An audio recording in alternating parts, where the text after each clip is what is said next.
네, 반갑습니다. 치려면 많이 치시고요. 안 치면 안 치세요.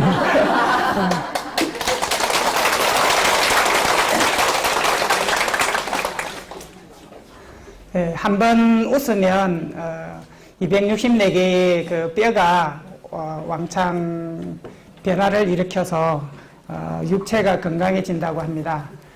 삼성의 그 인사과장이 어디 이렇게 발표를 나갔는데 그 중에 학생 중에 한 사람이 박수를 치는데 다른 사람이 끝나는데도 계속 박수를 끝까지 쳤다고 합니다. 근데 바로 취직이 됐어요. 네. 또 삼성의 과장이 취직하는 사람한테 질문을 했어요. 맹모가 삼천을 세 가지 옮겼는데 왜 세 가지 어떤 곳을 옮겼고 왜 이유가 뭘까? 각자가 생각하는 대로, 그죠? 맹모의 상점 다 아시죠? 맹모 삼천에 각자가 생각하는 대로 이야기를 하라고 했는데 그 중에 한 사람이 이런 대답을 했다고 합니다. 처음에 어디 갔죠? 네? 시장이요? 두 번째는요? 공동묘지. 마지막에는요? 학교. 시장은 뭔가요? 시장.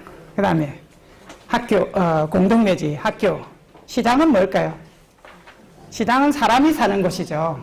맞습니까? 사람이 사는 곳인데, 저도 성녀 때에 싸울 일이 있거나 기분 안 좋은 일이 있으면 명동시장에 가서 관찰을 하면서 1시간 정도 사람을 관찰해 보면 문제가 해결됐습니다. 그 중에 이제 장사하는 걸 이렇게 쳐다보면 사람이 없으면 물건을 사지를 않는데 옆에 사람이 있으면 많이 사요. 그래서 장사하는 사람도 혼자 파는 것보다 두 사람이 낫고, 그 다음에 주위 사람을 끌어들여가지고 친척이나 누구 안 사더라도 그 앞에 세워놓는 게 낫습니다. 그래서 혹시 여러분 장사하시면 그거를 해서 다른 사람을 많이 앉혀놓는 게 좋고요. 그렇지, 더 중요한 건 뭐냐면 심리학에서는 혼자 이렇게 하는 것보다 거울을 쓰면 더 낫다라고 합니다. 그래서 닭을 한 마리 두니까 먹지를 않는데 이 닭 한 마리 말고 거울을 하나 두니까 닭이 두 마리인 줄 알고 부지런히 경쟁 심리에서 쫓는다고 합니다. 그래서 여러분 술집을 경영하시는 분이나 뭐 조그만한데 장사를 하시면 뭐죠? 항상 거울을 크게 끝에 배치를 하시면 훨씬 더 장사가 잘 됩니다. 그래서 그거를 참고를 하시고요. 제가 지금 시장 이야기했죠. 그 시장이라는 것은 사람이 사는 곳을 시장이라고 합니다. 그래서 삶의 전체를 보여주는 것이 시작이고요. 그래서 생을 보여주는 것이 시장이라고 하면 묘지는 뭐냐면 죽음이라고 합니다. 그래서 살을 배우는 것이, 죽음을 배우는 것이 묘지라고 할 수 있습니다. 이 두 가지를 동시에 다 배우는 것이 어디냐면 바로 과거로부터 현재까지의 삶과 죽음의 문제를 다 가르쳐 놓은 것이 바로 책이기 때문에 그것이 학교입니다. 그래서 한 사람이 대답하기를 이렇게 대답해서 삼성에 취직이 됐다고 합니다. 사람의 생각이 다르다는 걸 알 수 있죠. 왜냐하면 여러분은 나이를 1살부터 이렇게 커가는데 아프리카에 가면 나이가 거꾸로 갑니다. 70부터 거꾸로 내려가요. 1년을 살면 69 이렇게 줄어듭니다. 그러면 어떻게 느낄까요? 그죠? 우리는 무한정 클 것 같이 보이죠? 근데 언젠가는 죽지 않습니까? 근데 아프리카 사람의 그 부족은 그렇게 함으로써 자기 시간이 얼마 안 남았다는 걸 알기 때문에 그만큼 열심히 사는 거죠. 제가 얼마 전에, 제가 사회복지학을 이제, 스님 부탁을 받아가지고 공부를 했는데, 101살 된 할머니가, 반치매 비슷하게 걸려서 이제, 복지관에 오십니다. 그분을 이제 돌봐주기 위해서 잠시 있었는데, 그분의 생각인 그래요. 어릴 때 생각이 많이 있는데, 사람을 만나면 화를 내기 시작해요. 만나는 사람마다. 그래서 10분, 15분 여러분 나중에 치매 걸리거나 그러면, 그게 가시면 아마 그렇게 될지도 모르겠습니다. 근데 그 화를 낼 때에 그 사람 옆에 계속 있으면 화를 계속 더 냅니다. 대상이 있기 때문에. 그랬을 때는 살짝 돌아서야 돼요. 대상이 안 보이면 화가 줄어들거든요. 그러다가 조금 접근하고 왔다 갔다 하다 보면 부드러워져요. 그래서 그런 나이 들으신 어르신들을 여러분이 20, 30분 정도 돌보려면 상당히 힘들 수가 있습니다. 누구를 상대하느냐에 따라서 다른데 상대하는 사람에 맞추어서 어떻게 살아갈 것인가 하는 것이 가장 중요하고요. 인생에 살면 우리가 꼭 두 가지를 배웠으면 좋겠습니다. 하나는 남이 고통스럽다. 나도 고통스럽지만 남의 고통이 있다라는 걸 알고 동시에 나도 뭔가 원하고 욕망이 있지만 남도 뭔가 원하고 욕망이 있을 거라는 거 알고 그래서 세상에 나의 욕망과 타인의 욕망을 알고 나의 고통과 타인의 고통을 알면 내 문제와 타인의 문제가 다르지 않다는 것을 알 수 있습니다. 그래서 한경에서 말하는 일체유심조라는 게 여러분 보시면 한 마음인데 어떤 사람이 길을 갈 때에 철판을 이렇게 한쪽을 지고 가면 이쪽을 지고 가면 뭐만 보이겠습니까? 이쪽만 보입니다. 그죠? 이쪽을 지면요. 이쪽만 보이죠. 그래서 우리 인간은 이렇게 한쪽에 가리고 사는 거기 때문에 내 눈으로 내 쪽만 보고 싶은 쪽만 보기 때문에 결국은 그것 때문에 전체 열려있는 그런 마음을 낼 수가 없습니다. 원효 스님이 맑고 밝은 마음이라고 했는데 우리 마음은 맑고 밝은데 거기에 먼지가 낀 것처럼 이렇게 때가 묻어 있는 것처럼 장애, 각종 자기 욕망이나 생각들에 이러한 장애가 묻어 있기 때문에 그것을 잠시 지워버리기만 하면 원래 가지고 있는 맑고 밝은 이러한 마음이 나오게 됩니다. 조금 전에 말씀드린 것처럼 신라시대에 가면 불교 나라인데 그러한 불교 나라에서 초기에는 잘 진행이 됐지만 점차 시간이 지나면서 한 중기, 통일 신라 중기 이후 정도 가면 불교가 점차 쇠퇴하기다 보다 타락하기 시작합니다. 그래서 이 왕족이나 진골이나 성골이나 육두품 이하 이런 사람들이 출가를 해서 이렇게 지냈지만 거기에는 권력 관계도 생기게 되고 교학을 하다 보니까 다툼이 생기게 돼요. 이런 상태에서 이제 유학을 갔다 온 중국에 유학을 갔다 온 그러한 분이나 수행을 하는 사람이 나타나는데 여기에 있는 그림에서 보는 것처럼 신라 말 정도에 가면 여기 색깔이 다르죠. 그렇습니까? 그러니까 여기는 노란색이 있고 하나는 이게 파란색이 있습니다. 그래서 이 노란색은 9개가 있습니다. 그걸 각자 산이 있기 때문에 여기 구산이라고 하고요. 그 다음에 이 종이라고 써난 부분을 교라고 이름을 해서 교종에는 5가지가 생기고 그 다음에 선종에는 구산이 생기게 됩니다. 그래서 각자 지역마다 전국적으로 산을 중심으로 해서 5교 구산이 생깁니다. 신라가 있는 이런 경주에 있는 이 부분에는 귀족들이 모여있기 때문에 이 나머지 분들 전체는 귀족이라기보다 일반 서민 출신의 스님들이 있잖아요. 서민 출신의 스님들이기 때문에 책을 읽는 것보다 수행 위주로 가게 됩니다. 그래서 선종 위주로 가게 됩니다. 당나라 시대에 선사상이 아주 급속하게 퍼져왔기 때문에 주로 선사상을 이야기를 하게 됩니다. 여러분 선사상에 대해서 잘 모르실 수도 있죠. 왜냐하면 참선하는 게 대체 뭘 알아내려고 하는 건가. 채불암 시리즈는 좀 알겠는데 그죠? 채불암 시리즈하고 비슷한 느낌을 받을 정도로 알기가 사실은 힘듭니다. 그러니까 채불암 시리즈가 가지고 있는 것도 사실은 의미는 있죠. 왜냐하면 채불암 시리즈 이야기를 하거나 안 그러면 참새 이야기 시리즈 이야기를 하면 아는 사람은 다 알고 없죠. 하지만 모르는 사람은 전혀 접근이 안 됩니다. 근데 중국에서 선을 가져가서 중국에서 선사들이 선문답을 하고 이러한 주제를 정한 게 1700가지가 있어요. 그것을 공안이라고 해서 공문서라고 합니다. 도장 찍는 것처럼 확실한 그러한 주제에 대해서 답을 할 수 있는 것처럼 답을 찾아내는 그런 과정들이 필요합니다. 근데 이러한 주제의 전체 주제는 뭐냐면 불교의 사상이기 때문에 딱 크게는 2가지로만 나눕니다. 나중에 여러분이 공부를 해보시면 2가지가 뭐냐면 대성불교의 공사상과 대성불교의 유식사상입니다. 공이라고 하는 것은 일체에 그죠? 집착할 바도 없고 분별할 바도 없다라고 하는 분별과 집착을 떠나라고 하는 것을 공이라고 하고요. 일체 실체가 없다는 뜻입니다.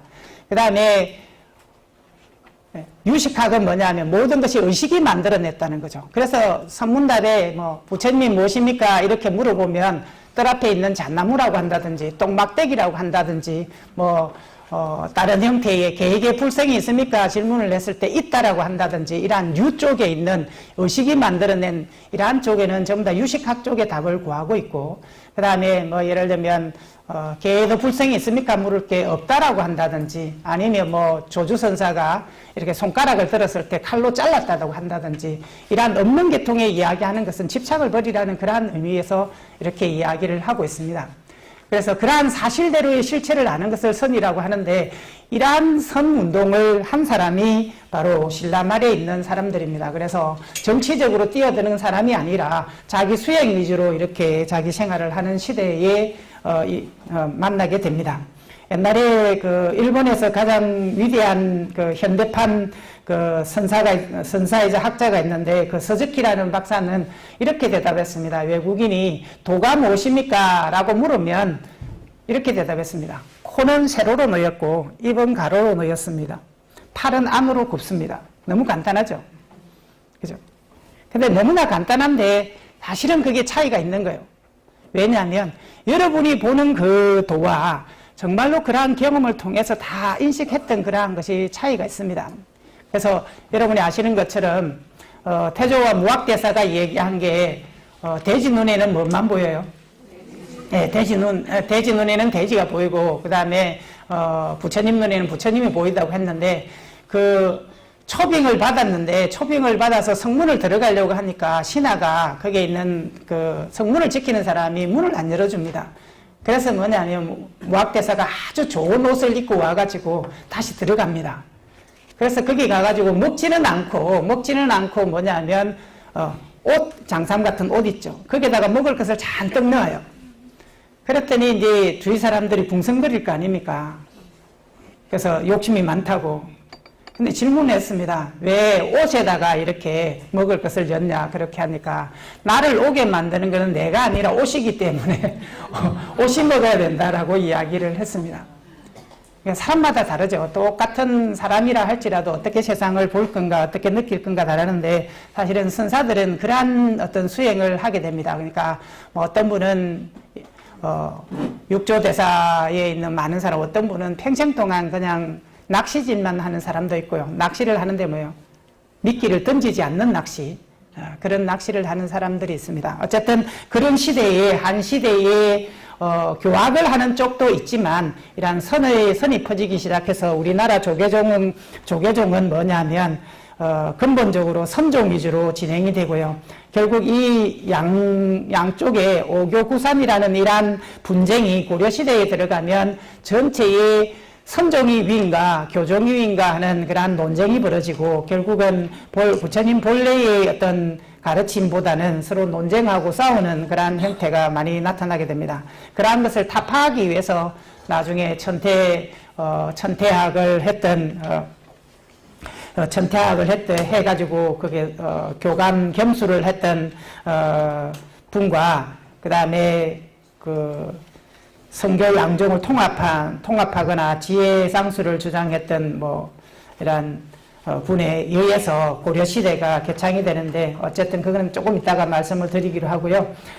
그거 하나 그림이 더 있고, 여기 그림은 의상스님이 계십니다. 의상스님은 신라시대 때의 가장 큰 스님 중에 하나인데, 이 의상스님은 아버님이 그 아이를 낳아야 되는데 그 자식이 없었습니다. 그래서 아버님이 아이를 하나 낳으면 그것을 나라에 뭐 바치겠습니다, 이런 식으로 얘기를 해서 아이를 낳았는데, 그 아이가 이제 나중에 성장하면서 공부를 하고 또 훌륭한 분이 됩니다. 그런 식으로 해서 의상스님은 10명을 데리고 중국에 가서 공부를 마치고 문수보살을 칭견을 하게 됩니다. 그 문수보살을 칭견하고 한국에 이제 돌아와서 이 분이 하엄십찰이라고 해서 우리가 알고 있는 부석사라든지 여러 가지 그 큰 사찰들을, 우리나라에 있는 사찰들의 대부분의 오래된 큰 사찰들은 다 이분이 시었다고 생각하시면 돼요. 우리나라 사찰들의 기원은 전부 다 원효스님 아니면 의상스님입니다. 근데 원효스님의 단점은 뭐냐면 혼자서만 이렇게 그 시대에 많은 사람들을 위해서, 민중을 위해서 그렇게 일을 했는데, 이 의상스님이 가지고 있는 그 결국 문제는 원효 스님은 제자가 없습니다. 제자가 없어졌어요. 근데 이 책만 남겼지만 의삼 스님은 제자를 키웠기 때문에 3,000명의 제자가 있다고 할 정도로 많은 제자가 있었습니다. 그래서 이 스님의 제자들이 뿌리를 내려서 우리나라 전체의 사상은 이 의삼 스님에 의해서 하음학이 발달되어 있습니다. 그래서 우리나라 조계종의 가장 기본적인 책이 뭐냐라고 얘기하면 물론 금강경이지만 금강경을 기준으로 하지만 실질적으로는 선종이자 하음학입니다. 성과 하음을 일체유심조를 가리키고 있는 하음사상과 그리고 마음 수련을 하는 것처럼 선사상을 담보를 하고 있습니다. 여러분 잘못해서 나중에 우리나라에는 뭐 마음 수련도 있고 정산도가도 있고 여러 가지 아십니까? 네, 마음 수련 가보신 분 손 들어보십시오. 있습니까? 다행이십니다. 천만 다행이시고요. 거기 가가지고 사기당한 사람을 저는 참 많이 봤습니다. 거기 가면 5천만 원 정도 내면 부처님이라고 증명서도 줍니다. 그래가지고 그 리더하는 사람이 중국으로 도피를 했는데 또 정산도가에 가면 거긴 도가 무엇입니까 아시죠? 예, 거기 가면 저 강원도에 가면 그 강원도 본산이 있습니다. 그 여성분들 같은 경우는 남편하게 이혼하게 만들고 강원도 본산에 데려가서 일하다가 돈을 다 뺏고 나중에는 보내버립니다. 예, 그게 정산도가입니다. 어쨌든 여러분이 남녀호랭개교도 아시죠? 네, 남녀호랭개교는 뭐예요? 나무 못 뽑느나 경을 일본어로 읽는 겁니다.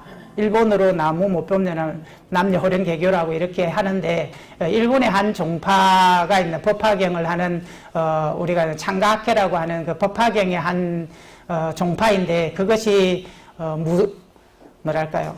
일본에는 국부주의처럼 군대를 가지고 있는 성려 군대를 가지고 있을 때로 유일하게 특별한 그런 집단이었습니다. 그래서 이런 막부들과 싸울 수 있을 정도의 힘을 가지고 있는 군대도 지금도 일본에 가보시면 일본의 당 중에 한 당을 형성을 하고 있어요. 그래서 일본에 지금 이제 여당에 편에 서서 지금 당을 만들고 당을 같이 운영을 하고 있는 아주 권력이 있는 이런 종교입니다. 일본의 4대 종교 중에 하나인데 우리나라에 들어와서는 그래서 일본을 강조를 하다 보니까 결국 우리나라에는 사이비 종교로 이렇게 몰아서 하긴 하지만 실질적으로 일본은 안 그렇습니다. 근데 이것을 하게 되면 하루 종일 남녀 호랭개교 10시간씩 이렇게 수련을 하다 보면 직장을 다 그만둬야 되고, 그죠? 다른 생활을 다 그만두는 기도만 하는 그런 경우가 상당히 많이 있어요. 우리나라도 수십만 정도가 있는데 거기에 가도 패망을 합니다. 무당을 만나도 패망을 하고요. 박수를 만나도 패망을 하고, 그래서 단이라는 거 단학 아시죠? 네, 그래도 그 단학도 우리나라의 그 여러 가지 신흥 종교 중에 단학이라는 것도 처음에는 괜찮았지만 지금은 거의 사기치는 종교로 되어 있습니다. 그래서 미국 같은 경우도 많은 사람을 죽이기도 했지만 미국에서도 아주 심각한 그러한 종교 중에 하나입니다. 어쨌든 우리나라에 그러한 여러 가지 종교가 있는데 여러분이 보시면 조계종이라는 거 아시죠? 네. 조계종이 있는데 어떤 곳에 이 잠실에 가면 조그만한 법당이 있는데 가보니까 연화조계종 이렇게 써놨더라고요. 조계종은 조계종인데 지금 이제 여러분들은 대한불교 조계종입니다. 그죠? 네, 대한불교 조계종 외에 사마불교 조계종이라든지 조계종이 한 42개 정도가 있습니다. 왜냐하면 조계종이라는 이름을 가지고 있어야, 그죠? 뭔가 실질적인 조계종처럼 보이기 때문에 그 이름만 조계종이고 대한불교라는 말을 빼고 나면 전부 다 스님들이 있기는 하지만 나름대로 특별한 것이 있습니다. 그래서 여러분이 나중에 잘못해가지고 사마불교대학 이런 데 다니시고 사마불교 조계종에 다니면 거기에는 조폭 스님들이 많이 있습니다. 다른 절에 가서 뺏는 스님들이 있잖아요. 현실을 여러분이 잘 모르는데 절에는 보살님 중에나 스님 중에는 그런 뭐가 있냐면 지금 현재 상황에서 삐끼처럼 빨대조가 있습니다. 빨대조. 빨대조는 뭐예요? 그 절에 가가지고 탁 한번 꽂혀가지고 밑에 열심히 불교 일을 하다가 그중에 스님한테 붙어가지고 스님한테 빨대를 꽂아요. 그래가지고 있는 대로 다 갈취하고 스님을 망하게 하고 저를 빼앗는 게 빨대조입니다. 혹시 여러분은 그 빨대조 대신 마시려고 지금 이야기를 합니다. 절에의 수많은 사례인데 절에 쓰는 용어들이 많이 있습니다. 이게 현실적으로 불교를 말씀드리면 전국구 스님이 있어요. 절 처음 들어보셨죠? 전국구가 뭐예요? 네, 전국을 돌아다니는 게 전국구 스님입니다. 4명이나 5명이 차를 타고 전국을 돌아다니면서 절마다 돌아다니면 뭐냐면 돈을 달라고 하는 스님이에요. 행사 때마다 이렇게 나타나서 그 일정한 돈을 갈취를 하는 스님을 전국구 스님이라고 합니다. 그러니까 여러분이 길가에 가다 보면 뭐 연부라는 스님 계시죠. 예, 조계종에서는 그걸 금하고 있는데, 왜냐하면 옛날에 어디입니까? 고속터미널 앞에 연부를 하시는 분, 그런 분 있잖아요. 그러면 신자들이 모르고 이렇게 불자시 스님이신 거 알고 내지만 끝나고 나면 옷 갈아입고 가발에 갑니다. 디스코장 가고. 그러니까 스님이 아니죠. 실질적으로는 돈을 벌기 위한 수단으로 선복을 빌어서 입었을 뿐. 그래서 가짜 스님들이 상당히 많이 생겼습니다. 그게 지금 이제 전체의 한국의 불교 현실이기 때문에 어떻게 보면 여러분이 충격을 받을 수 있어요. 왜냐하면 분명히 선복을 입었는데 보살님하고 손잡고 다니는 거예요. 혹시 서울역에서 그런 거 안 보셨습니까? 여러분 참 그래도 눈이 좋으시네요. 그거 안 보고 사는 건 참 행복하죠. 근데 그거 보고 충격을 받지 마시라고 말씀을 미리 드립니다. 왜냐하면 거기는 결혼한 성녀니까. 그러니까 자기 보살님하고 그냥 손잡고 가는 거예요. 옷은 비슷하게 입었지만, 그래서 그것 때문에 이제 어쩔 수 없이 조계종에서 옷도 다시 바꿨습니다. 똑같은데 조계종이 가지고 있는 특별한 색깔은 삼보, 그죠? 장삼 같은데 삼보를 하고 이렇게 특별하게 바꿨는데, 그러한 형태의 변화하는 것은 최근에 와서 이렇게 변화하는 것은 왜냐하면 시대에 맞는 세속적인 흐름에서 맞춰서 나름대로 살기 위한 방법으로서 그렇게 진행되고 있습니다. 지금 현재의 조계종의 옛날에 고려시대나 신라시대 때는 수많은 사람들이 3명 중에 1명이 출가할 정도로 그렇게 많은 사람이 성녀였고, 아주 훌륭한 사람들이 왕족이나 진골이나 성골이나 아니면 강종의 4번째 아들 그런 분들이 출가할 정도로 아주 대단한 분들이 많이 있습니다. 근데 점차 시대가 세속화되다 보니까 이게 출가하지 말아야 될, 그죠? 말아야 될 그러한 분들도 먹고 살기 위해서 출가하는 경우도 사실은 많이 있죠. 그러한 상태에서 지금 현재 우리가 가지고 있는 숫자는 급속하게 줄고 있습니다. 여러분이 지금 현재의 여러분이 불교를 이렇게 하지만 조계종을 도와주는 가장 좋은 방법은 자식 중에 1명을 출가시키는 거예요. 왜냐하면 출가 숫자가 없습니다. 저 있을 때는 300명 내지 400명이 법무사에서 계를 받았는데 지금은 3, 40명밖에 안 돼요. 전체가 60명 정도, 1년에 60명 정도 이렇게 숫자가 적기 때문에 스님이 정말로 귀합니다. 그죠? 정말로 귀하기 때문에 힘들죠. 행자생활을 해야 되는데, 불교에서는 이러한 행자생활 제도라는 것은 부처님이 뭐라고 하냐면 4개월 동안 외도 가운데 4개월 동안 업보를 믿지 않는 사람은 4개월 동안 유예기간을 두어서 자기 업보가 있다는 걸 믿을 때까지 유예기간을 줍니다. 머리를 안 깎고. 근데 출가를 하면 바로 이틀 후에는 머리를 깎도록 돼 있어요. 라울라 존자가 머리를 안 깎고 있다가 부처님이 말씀을 하셨기 때문에 여러분 템플스테이 아시죠? 처음에 시작했던 템플스테이에 머리를 안 깎고 있었던 템플스테이를 한 사람이 누구냐면 바로 라울라 존자입니다. 예, 부처님 아들인 이 라울라 존자가 절에 들어갔다가 어린 아이인데, 그죠? 스님들이 본체만 차고 대응을 안 해주다 보니까 혼자서 천만 밑에서 이렇게 지내다가 이틀 정도를 보냅니다. 그래서 자기 아버님 당신이 이제 석가모니 부처님이 왜 여기에 있느냐 이렇게 하니까 어느 누구도 내가 머리 깎고 있잖아요. 그죠? 어느 누구도 나를 보살펴주지 않습니다. 이야기를 하니까 석가모니 부처님께서 누구든지 들어오면 이틀 내에 보살펴주고 그 다음에 머리를 안 깎았을 때 보살펴주고 이틀 내에 출가를 시키라고 이야기를 합니다. 근데 조금 전에 말씀드렸던 이 4개월이라는 이 구절은 업보를 믿지 않는 사람에 한했었는데, 이것이 뭐냐면 중국 가서 지내다 보니까 중국에는 왕이 지배하는 사회다 보니까 왕이 지배하다 보면 관리를 해야 됩니다. 그죠? 만일에 한 나라에 수백만이 성녀라고 하면 그 사람들이 일을 안 하고 군대도 안 가고 성녀였다고 하면 얼마나 폐단이 많겠습니까? 해야 되는데, 그게 그래서 뭐냐면 중국에는 4번의 폐불 조치가 있습니다. 성녀를 다 강제로 추방을 하거나 일반 평인으로 다 만드는 그런 과정들이 있어요. 우리나라에서도 마찬가지로 억불 정책이나 폐불 조치를 이렇게 하게 되는데 연산군 때도 명종 이후에 돼 문정왕후 이후에도 이렇게 성종이나 연산군이나 이런 분들이 있을 때는 전부 다 뭐냐면 불교를 폐불화시키다시피 이렇게 해 나가게 됐습니다.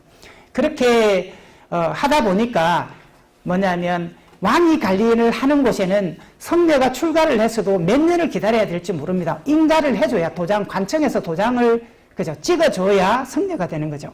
그렇게 하다 보니까 어떤 분들은 평생을 걸고 성녀가 되고 싶은데 그걸 되지 못하고 죽는 경우도 있습니다. 또 어떤 분들은 여러분이 임진왜란 때 아시죠? 임진왜란 때에 휴정과 유정스님 서산대사와 삼행대사가 있는데 그 서산대사가 이제 선조의 부탁을 받고 경문을 돌려서 늙은 사람, 나이 든 사람만 남아있고 기도를 하고 나라 평안을 위해서 기도하고 나머지 사람은 전부 다 전쟁에 나가서 우리는 칼이라든지 이런 걸 들도록 창이라는 것을 들도록 성녀한테 부탁을 드렸습니다.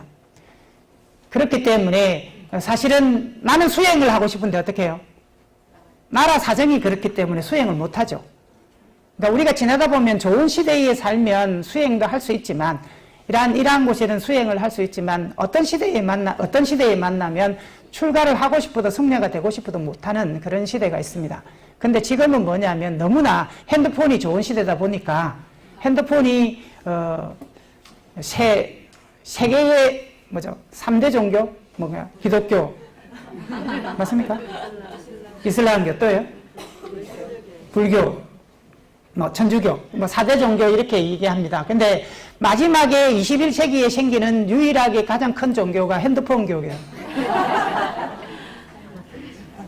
핸드폰이 모든 것을 좌우하기 때문에 사람의 심리나 생각이나 모든 걸 좌우하기 때문에 종교의 힘이 점차 핸드폰 쪽으로 뺏기고 있습니다. 그래서 교회 같은 경우도 아주 심각해요. 저희들도 강의를 하면 뒤에서 핸드폰만 하는 분이 많습니다. 근데 여기는 얼마나 고마운지 몰라요. 왜냐면 아무도 뒤에서 핸드폰 하는 사람 없어요. 그 정도로 뭐냐면 변화하고 있는 사회라는 거죠. 그래서 조계종이 지금 이제 12,000명의 스님이, 비구비구니 스님이 6,000명씩 12,000명 정도가 있는데, 우리의 세배 정도, 조계종 성녀의 세배 정도가 뭐냐면 결혼한 성녀입니다. 다른 종파, 나머지 종파의 성녀가 훨씬 더 많다라는 거죠. 그러면 여러분 길거리에 누굴 많이 보겠어요? 나머지 스님들을 훨씬 더 많이 볼 수 있는 그런 환경 속에 살고 있습니다. 그렇기 때문에 길 가다가 성복을 입고 손을 잡고 가든 뭘 하든 간에 너무 신경을 쓰지 마시라고. 그래서 다만 뭡니까? 여러분이 알고 있는 스님이, 그죠? 여러분이 알고 있는 스님이 어떻게 활동을 하고 있는지만 잘 보시고, 대만에는 스님들을 그렇게 할 때에 대만에는 고기를 못 먹습니다. 우리나라는 뭐예요? 고기를 먹습니까? 안 먹습니까? 안 먹죠. 조계종에서는 안 먹습니다. 그죠? 예, 그런데 개인적으로 먹는 사람은 먹습니다. 솔직하게 개인적으로 먹는 개인의 문제를 크게 간섭은 안 해요. 가장 큰 문제는 여성의 문제이고 나머지 문제는 크게 간섭을 재산의 문제, 여성의 문제만 크게 관여하고 나머지는 크게 관여를 안 합니다. 그런데 대만 같은 경우에는 그게 아니에요. 왜냐하면 스님이 그 고기를 먹으러 들어오거나 잘못해서 그게 들어오면 그 신자들이 대만 전체에 있는 국민이 스님은 먹지 말아야 됩니다 하고 쫓아보내버립니다. 그렇기 때문에 성녀가 잘못을 한 것을 전체 국민이 알아서 조치를 해주기 때문에 나쁜 짓을 못해요. 대만은 얼마나 좋은 나라입니까? 그죠? 어떤 성직자가 나쁜 짓을 할 수 있는 구조를 안 만나놨어요. 우리는 뭡니까? 나쁜 짓 하면 욕은 하죠. 근데 문제 해결을 못했어요. 아직까지. 그러면 뭐냐면 사회가 건전해지면 그 사회의 영향을 받아서 성직자가 먼저 건전해져서 사회를 선도해야 되는데 그게 안 되는 한국 사회이기 때문에 거꾸로 될 수 있죠. 그러면 충격을 많이 받을 수 있습니다. 왜냐하면 일본에는 가면 더 다양한 그 형태를 가지고 있어요. 왜냐하면 법당 안에 가면 법당 안에서 딱 모여가지고 스님들이 거기서 술 마시고 밭도 먹습니다. 법당 안에서 문을 딱 잠가 놓고, 그리고 언제 그랬나는지 딱 문을 열어요. 그러고 나서 깨끗하게 하고 나서 예불을 하거나 다른 의식 행사할 때는 언제 그랬나는지 정확하게 활동을 합니다. 그 질서를 정확하게 그 해야 될 때는 하고 안 해야 될 때는 철저하게 안 하는 그런 규칙을 지키기 때문에 일본에 있는 스님들은 다 존경을 받습니다. 근데 우리는 반 정도 존경받기도 하고 못 받기도 하는 그런 구조를 가지고 있죠. 그게 뭐냐면 고려 신라시대 때 말 이후에 고려시대 때부터 뭐냐면 성녀가 유교인들을 만나서 불교가 한참 고려시대의 불교 국가가 되었을 때 그때의 모든 사람이 좋은 행동을 하고 성녀가 선도를 했어야 되는데 한쪽에는 피폐해지는 과정을 계속 겪어왔고 한쪽에는 열심히 살아왔고 하다니까 이것이 나눠지게 됐어요. 그래서 극과 극을 가다 보니까 사실은 가장 좋았을 때 주위에 있는 다른 유교라든지 이런 것을 포섭을 했어야 되는데 그걸 못하다 보니까 뭐냐면 적을 만들어냈습니다. 그 적이 누구죠? 바로 유학자들이에요. 그러니까 나중에 고려 말이 되면 유학자들이 전부 다 들고 일어나서 정도전이나 불시잡론을 썼던 정도전 같은 경우에도 불교를 폐해야 된다. 그죠? 그러한 식으로 해서 조선시대에 가면 완전히 불교를 폐단으로 보고 전부 다 억불책을 쓸 수밖에 없는 구조를 가지고 있다는 거죠. 지금도 마찬가지입니다. 사실은 나라에서 이러한 종교를 간섭을 하고 제가 생각에는 단합도 없어주면 좋겠고 정산도가도 없애주면 좋겠고 다 하는데 나라에서 안 없애는 이유를 잘 모르겠어요. 그죠? 수많은 사람 피해를 보는데 뻔히 보이는데 근데 가만히 있습니다. 힘이 세기 때문에. 예를 들면 여러분이 통일교 우리나라에 통일교 있죠. 통일교 문선명 씨가 돌아가신 그 문선명 그분은 우리 뭐 북한을 사주겠다 할 정도로 돈이 많은데 이분은 뭐냐면 미국 가가지고 미국에서 동북권에 그쪽에 가다 보니까 이 명태나 이런 걸 다 잡아가지고 다 잡아서 안에 있는 창자나 내장은 다 빼가지고 버리고 그거 바깥쪽에 있는 부분들을 전부 다 버리고 그 안에 있는 것만 다 먹는 거예요. 그 큰 덩어리만 먹는 거예요. 그래서 이 버린 걸 보니까 이 버린 걸 쓸 수 있겠다 생각해서 만든 게 젓갈입니다. 여러분 사조 참시 아시죠? 네, 그런 것들이 다 기원이 되는 겁니다. 그런 식으로 만들었죠. 이게 그걸 통해서 돈을 만들고 두 번째는 그것에 들어가기 위해서는 3년간 무조건 공짜로 일을 해야 돼요. 그 3년간 일했던 10만 달러가 되든 어떻든 간에 장미꽃을 팝니다. 길거리에서. 장미꽃을 팔거나 다른 걸 팔아서 3년간 일한 걸 통일교에 바쳐야 됩니다. 아니면 뭐죠? 3년, 신자가 되려면 3년간 무조건 일을 해서 바치든지 아니면 통일교 재단에 가서 일을 해야 돼요. 그러면 어떻게 되겠어요? 공짜 돈이 신자마다 3년간이 되는데 얼마나 많이 벌어요? 거기다가 또 어떻게 되겠습니까? 결혼을 하면 아프리카 사람이든 누구든 통일교에서 그 문성명 씨가 시키는 대로 결혼을 해야 돼요. 하고 싶은데 하는 게 아니라 아프리카 사람하고 해야 되면 그냥 무조건 지시하면 해야 돼요. 5,000상이 결혼하는데 한 사람당 뭐냐면 5,000달러를 받습니다. 5만 달러를 받습니다. 그럼 얼마나 벌죠? 네, 그런 식으로 벌기 때문에 통일교가 커질 수밖에 없죠. 지금도 대단히 빵빵합니다. 이 선문대 가보시면 거기는 뭐 제가 성녀였을 때 선문대 학생들이 와가지고 숙제가 있어요. 성녀하고 1시간씩 면담하는 게 숙제 과제입니다. 그 선문대 다니는 학생들 중에. 그러면 그런 이야기를 다 하는데 어쨌든 그 종교마다 가지고 있는 특이한 현상들이 지금 이제 내려왔는데 이 신라시대, 고려시대, 조선시대를 거쳐서 그 특이한 현상들은 우리나라에만 가지고 있는 특이한 현상들입니다. 그래서 기독교 같은 경우에도 쳐다보면 기독교가 가지고 있는 현상이, 우리나라 기독교가 가지고 있는 현상이 아주 특이해요. 왜냐하면 1세대가 지금 이제 다 기독교를, 그죠? 부흥을 시켜놨습니다. 근데 2세대가 뭐죠? 다 부모 자식 간에 의해서 넘겨받으려고 하죠. 그런 것들이 뭐냐면 다른 나라에서는 있을 수 없는 이야기거든요.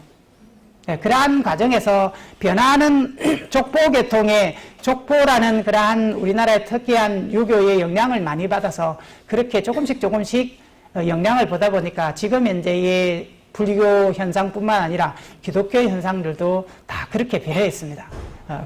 그러한 것들을 한번 생각을 해보시고요. 다시 어떻게 현실을 먼저 제가 말씀을 드렸습니다. 충격을 받지 마시라고요. 자, 여기에 의상선임은 간단하게 하안경에 있는 일성법계도를 이렇게 했습니다. 여기에 시작은 여러분이 잘 아시는 것은 법승원용 그죠? 법승 법성, 원령, 무이상 이렇게부터 제법, 부동, 불례적 뭐 이렇게 쭉 가면 이게 절만자처럼 이렇게 가서 마지막에 끝에 오면 이게 불이죠. 예, 시작은 부처님 가르침으로부터 시작을 해서 배우는 것부터 부처님 가르침을 시작해서 마지막에는 부처님이 되어서 돌아오는 것을 말을 하고 있습니다. 그래서 중생에서부터 부처님 가르침을 배워서 마지막에 부처님이 되는 과정들을 이렇게 설명을 한 것이 여기에 하암 일성법계도입니다. 어쨌든 일반적으로 많이 쓰고 있는 형태이고요. 그 다음에 여기에 보시면 우리나라에는 팔간회나 아니면 인왕백고자 법회나 안 그러면 연등회 같은 이런 특별한 불교 행사가 많이 있습니다. 예를 들어서 연등회. 연등회가 뭡니까? 연등을 드는 거죠. 그죠? 예, 지금은 연등을 들으지만 원래 연등회 우리나라 시대의 그 옛날 시대의 연등회라고 하는 것은 연등을 만들어서 드는 것이 아니라 등불을 드는 겁니다. 예, 원래 부처님의 연등불이라는 부처님이 계신데 일대 연등불인 이 부처님은 태어날 때 아버지가 아르치만이고 어머니가 수비파입니다. 아르치만이라는 거 하는 것은 태양이란 뜻이고 어머니가 태양광명이에요. 그 아들 이름이 태어날 때부터 온몸에 불꽃이 일어서 광명이 일어서 태어났기 때문에 연등불을 뭐냐면 실질적으로 그 연등불은 우리가 불탈 연자에다가 등불 등자를 씁니다. 그냥 불타다는 뜻이에요.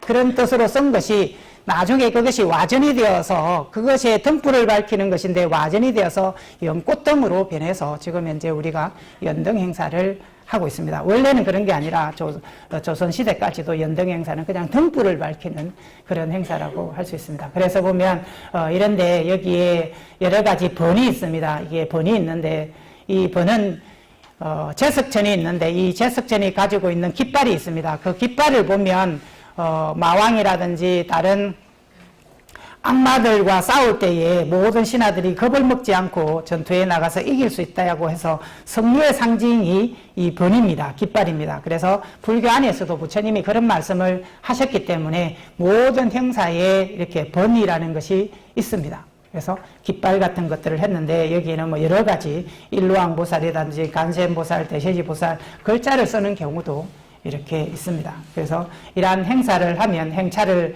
하면 이 속에서 전체의 영혼들을 달래는 그러한 국가적인 행사를 고려시대는 상당히 많이 했다라고 이렇게 알 수가 있습니다. 자, 여기까지 그림만 보시고요. 여러분이 책을 다시 돌아오셔서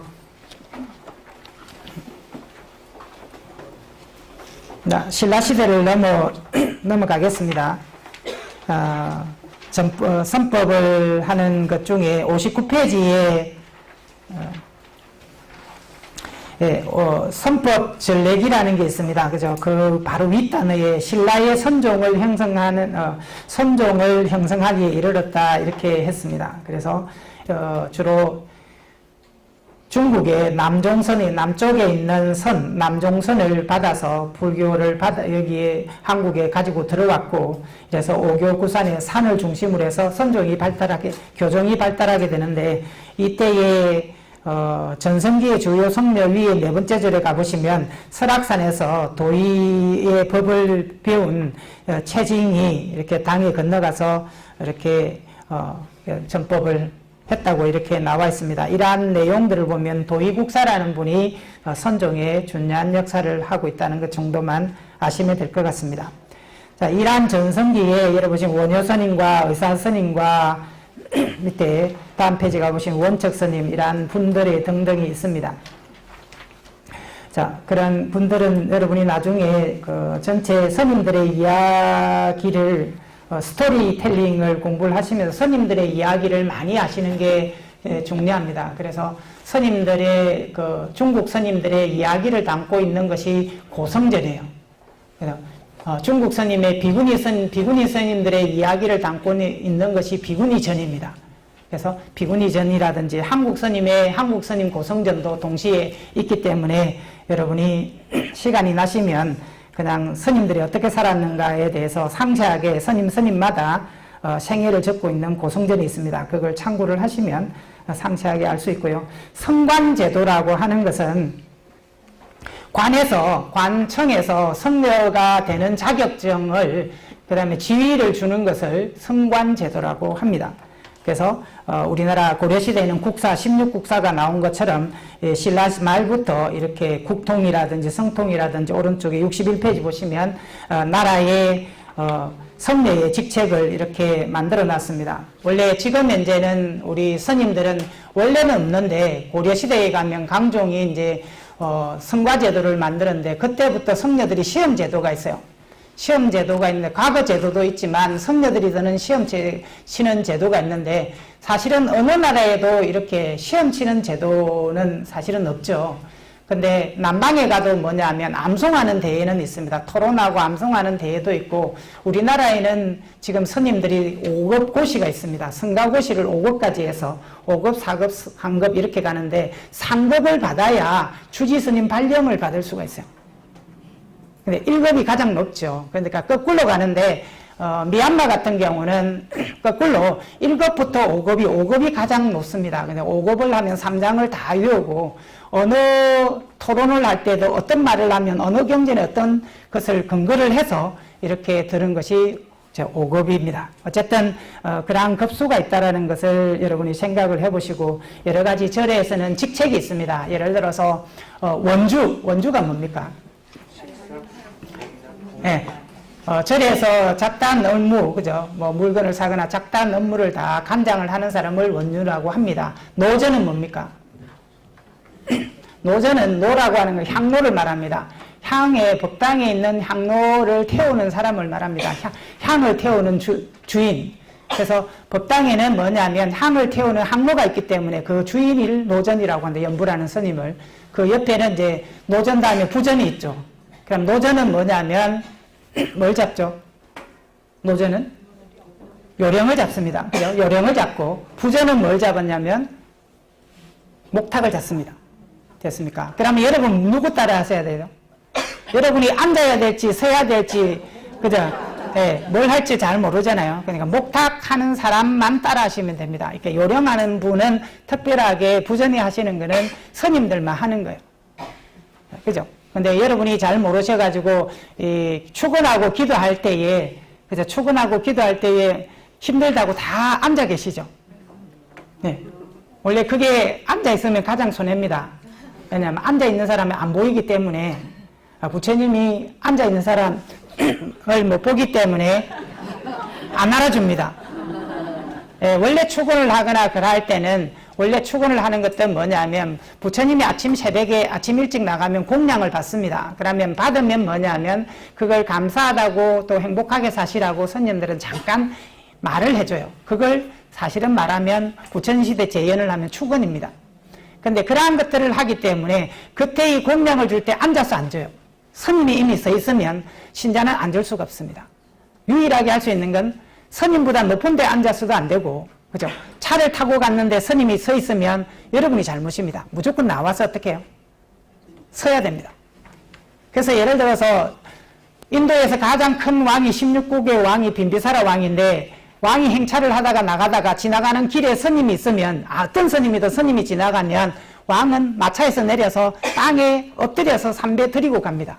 인도에서 가장 큰 마가다 국왕인데 국왕이 면 땅에 그렇게 스님이 지나갈 때 어떤 스님이라도 지나갈 때 신자이기 때문에 엎드려서 삼배를 드리고 가는데 우리나라는 스님이 지나가도 삼배는 못하고 자기 아는 스님 아니면 인사 안 하는 사람 많죠. 스님이 안 받아도 괜찮습니다. 그래도 인사는 하고 가시는 게 훨씬 더 나을 수 있어요. 왜 여기까지 왔죠? 뭐 하다가 여기까지 왔죠? 네? 노전 부전 이야기하다 여기까지 죄송합니다. 그래서 이러한 여러분이 기도를 하실 때에 될 수 있으면 축원할 때는 그게 참회를 같이 하시든지 그저 기도 부처님 연부를 하면서 기도를 같이 하시는 게 좋으시고요. 그래도 안 되면 서서 그냥 석가모니불 하든 다른 거를 하시는 게 훨씬 더 낫습니다. 그러면 여러분이 목탁은 알겠는데 요령은 왜 흔들까요? 뭐기 때문에 요령이 뭐기 때문에 특히 49제 지나면 요령 많이 흔들죠. 예. 요령의 상징은 금강전은 절대적인 진리를 상징하고 변하지 않는 것을 상징합니다. 근데 요령이나 목탁은 소리이기 때문에 소리는 좀 지나면 사라지죠. 그걸 무상함을 상징합니다. 그래서 영가들이나 귀신들이나 다른 모든 존재들을 가르치기 위해서, 무상함을 보여주기 위해서, 그죠? 사라진다는 걸 보여주기 위해서 요령을 치거나 목탁을 하게 됩니다. 그래서 어려우시기에 그런 것이 있다라고 생각을 하시고요. 어쨌든 여러분이 공부를 하셔야 될 게, 옛날에 조선시대에는 주지를 받은 사람은 어떻게 했느냐면, 법당이 있으면 개 맨 가운데는 조실 스님이 이렇게 중앙에, 큰 스님 방장이나 조실 스님이 중앙에 앉습니다. 그럼 주지 스님은 어디에 앉아야 되냐면 맨 바깥에 앉아요. 주지 스님이 첫 번째 아니고 주지 스님은 맨 바깥에 마지막에 앉습니다. 그리고 가장 낮은 지위가 주지 스님인데 지금은 뭐죠? 지위가 완전히 바뀌어 있죠. 왜냐하면 서로 옛날에는 주지직을 안 하려고 했습니다. 그래서 조선시대에는 어렵기 때문에 저 강화도에 가보시면 강화도 보문사 맞습니까? 보문사나 이런 데에 거기 가면 은행나무가 있어요. 은행나무가 있는데 암수인데 그죠? 암놈인데 은행이 안 열려요. 왜냐하면 조선시대의 관리들이, 스님들이 아주 지독하게 힘들게 만들기 위해서 은행나무 열리고 하면 그걸 다 주워서 나라에 공물을 바치도록 이렇게 하다 보니까 한 스님이 화가 나가지고 신통력을 부려가지고 더 이상 열리지 않게 그렇게 만들어버렸다고 이야기를 합니다. 그게 사실이든 어떻든 간에 그만큼 노동을 많이 해야 됐기 때문에 그 속에서 살아남기 위해서는 어떻게 해야 될까요? 두 가지로 나누어서 일할 수밖에 없습니다. 그래서 뭐가 생겼냐면 사판성과 이판성이 생겼어요. 사판이라고 하는 것은 절에서 일을 해주고 관리해주는 사람이고 그 중에 책임지는 사람이 주지스님이에요. 이판성이라는 것은 교학성이나 공부를 하는 스님이나 선을 닦는 선종에 하는 스님이나 선사들이나 그 다음에 연불성, 연불을 하는 스님들을 우리가 뭐라고 하냐면 이판성, 공부하는 스님이라고 합니다. 그 외에 일을 하는 이러한 스님들은 이러한 스님들이 공부를 할 수 있도록 도와주는 역할을 해서 잡일을 해줌으로써 스님들 공부하게 만든 거죠. 그래서 조선시대에 버틸 수 있었던 것은 이러한 두 가지 종류로 나누어서 활동했기 때문에 가능했습니다. 그래서 자기가 스님들이 들어와서 내가 잘하는 것을 하고 공부하고 싶은 사람을 계속 공부하도록 이렇게 도와줬다는 것을 알 수 있습니다. 그래서 그러한 것에 의해서 여러 직책이 생겼는데 지금은 그렇게 나눠지지 않고 모든 권한을 누가 다 가지고 있죠? 예, 주지스님을 다 가지고 있습니다. 근데 여러분들이 처음에 어디 절에 가시면 해인사나 이런 데 절에 가시면 누구부터 만나야 되냐면 처음부터 주지스님부터 만나시면 안 되고 반드시 원주스님을 거치거나 지객스님이라고 있습니다. 객을 상대해 주는 스님, 지객스님이 있어요. 그 지객스님을 안내하는 스님을 불러서 거기에 가서 이야기를 하시고 하룻밤을 자시든 뭐 하는 이야기를 해주고 그분의 허락을 받고 이렇게 하시는 게 좋습니다. 그래서 상대해야 할 때 분이 다르죠. 왜냐하면 처음에 여러분이 병원에 가실 때 바로 의사한테 안 가고 간호사를 들려서 가죠. 예, 그거하고 비슷합니다. 그래서 밑에 있는 분을 들려서 가야 사고가 안 생깁니다. 자, 61페이지를 보시면 신라 말에 당나라에 유학간 스님들이 지냈던 그 장소가 있습니다. 그래서 그 장소를 신라원이라고 합니다. 많은 스님들이나 일본 스님들도 그 장소를 활용했다는 그런 이야기가 들어있고요. 62페이지에 가시면 이런 사원의 경제 절에 재산이 있어야 살아나니까 결국은 이제 신도들이 주는 공납, 재물들을 통해서 재물들을 받아서 사원 경제가 사실은 형성이 됩니다. 근데 나중에 지나면 국가에서는 세 사람의 노비들을 보내줍니다. 나중에 오른쪽에 가보시면 노비들을 보내는데 왕족으로서의 노비가 있고요. 왕이 출가하거나 왕족이 출가하면 그게 딸려서 누군가 데려가야 되죠. 그러면 아들을 데리고 가더라도 노비 형태 비슷하게 이렇게 뭐랄까요, 우리가 생각하는 그런 노비라기보다 좀 자유로운 형태의 돌봐주는 사람들이 있습니다. 그래서 그 왕족에 있고요. 그 다음에 귀족 중에도 이러한 기독의 자녀가 그렇게 여기 김양이라는 분의 그 두 딸도 이렇게 기독의 자녀가 노비 비슷하게 절에서 일하는 이러한 사비로 있었습니다.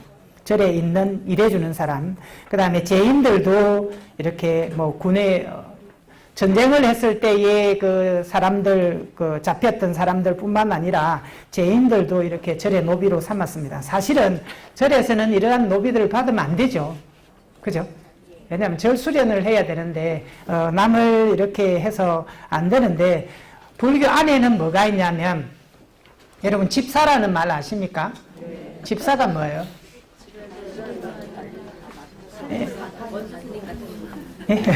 원사집사, 장로, 그죠?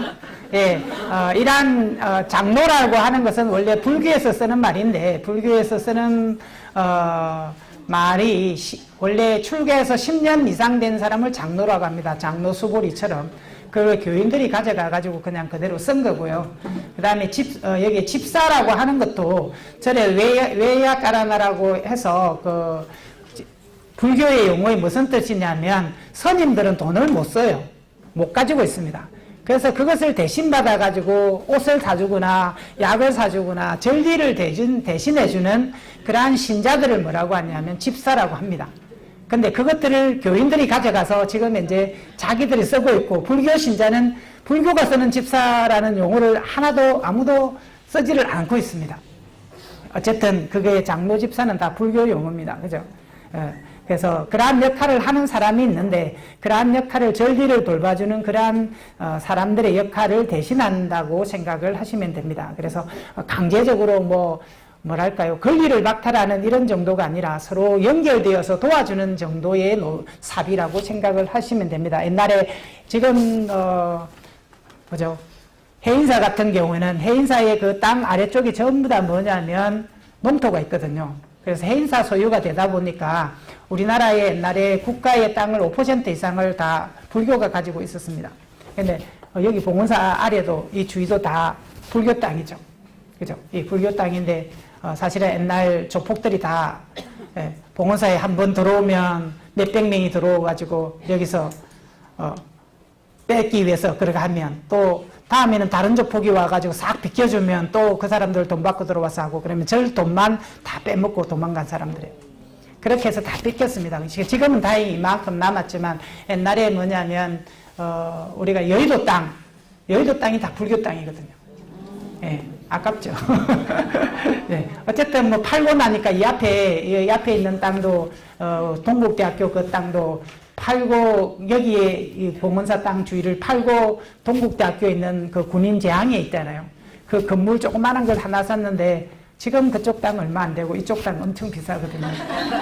근데 팔고 나니까 300배 뛰더랍니다. 그러니까 다 사기꾼들이 그때 있었던 거죠. 어쨌든 그런 시대를 우리는 거쳐왔습니다. 자요, 조금만 더 현명한 사람이 많았다면 우리가 이렇게 더 편안하게 앉아 공부할 수 있을 텐데, 아마 시대가 그렇게 될 수밖에 없는 구조를 가지고 있었던 모양입니다. 자, 고려 시대에 오면 고려 전체의 불교는 뭐냐면 호국 불교이자 나라 불교라고 할 수 있습니다. 나라 전체가 국가적인 불교가 이렇게 되었기 때문에 태조부터 시작해서 민심을 수습하는 그러한 일을 했고, 그래서 팔관의 연등의 이러한 국가적인 이러한 행사를 하게 됩니다. 밑에서 네 번째 줄에 보시면 팔관회와 함께 연등회를 했다고 합니다. 1년에 한 번씩 그렇게 했고요. 64페이지에 가보시면 이때부터 보시면 64페이지에 네 번째 줄을 보시면 이 관리 등용하는 것처럼 성과 제도를 만들어서 성녀들도 질서를 가지고 시험을 쳐서 이렇게 하나하나 그죠, 단계를 거치는 그러한 제도를 만들었습니다. 고려시대는 성녀들의 그런 선임 시험 제도가 있었다는 걸 아시면 되고요. 그 다음 고려에서 가장 중요한 분이 어천스님과 진울스님인데, 어천스님은 문종의 네 번째 왕자인데, 이 네 번째 왕자 중에 왕이 뭐냐면, 너희들 자식들 중에 이 나라를 위해서 또 국가를 위해서 기도해 줄 사람이 없느냐라고 얘기하니까 네 번째 왕자가 출가하겠다고 해서 11살 때 출가를 해서 모든 책들을 다 섭렵을 하고 결국 송나라에 가서 모든 책들을 이렇게 가져옵니다. 그리고 주위에 있는 모든 책들을 다 모아서 여기에 알고 있는 속장경이라는 이러한 책을 만들어서 나중에 이것이 토대가 되어서 고려 속장경이 나중에 팔만대장경의 토대가 되는 그런 역할을 하게 됩니다. 예, 고려시대의 이런 태조는 불교를 그 기준으로 해서 모든 것을 정책을 썼기 때문에 많은 사람이 불교를 받아들이게 되고 맨 밑에 줄에 보시면 무차대라는 것이 있습니다. 그래서 일반 스님들만 하는 것이 아니라 일반인들도 다 함께 어울려서 이러한 일련의 연례 행사로서 이러한 영혼들을 달래는 이러한 행사를 하게 됩니다. 그것을 무차대회라고 합니다. 우리 이속 외에도 반성대회라는 것이 있어요. 반성대회라고 하는 것은 지금 현재는 대만 같은 데는 거의 한 달 가까이 이렇게 반성대회를 합니다. 스님들한테 뭐냐면 공양을 올리는 거예요. 그죠? 공양을 올리는 그런 것들을 합니다. 근데 우리나라는 사실은 그런 거를 잘 안 하죠. 그러니까 사실은 여러분이 꼭 생각해야 될 때에 아이들 용돈을 언제 많이 주십니까? 명절. 네, 명절 때 주지 마시고 앞으로는 초파일날 주십시오. 우리가 불자이기 때문에 어떤 사업을 하시는 분은 밑에 한 15명 정도의 그 직원을 가지고 있는데 이분은 뭐냐면 꼭 그 보너스를 줄 때에 다른 때보다 훨씬 더 초파일에 많이 준다고 합니다. 기독교하고 상관없이. 어쨌든 우리는 불자이기 때문에 여러분 생각을 해보셨다가 초파일날 가장 많이 주시면 좋겠습니다. 네, 그래서 저도 마찬가지로 초파일날 아이 용돈을 가장 많이 줍니다. 진짜예요. 어쨌든요, 65페이지 가보시면, 65페이지 고려 중기 후기 위에 이 시대에 보시면 500곳의 사원을 세우고 불상과 불탑을 이렇게 3,500개나 세웠다고 합니다. 수많은 나라 전체가 그죠?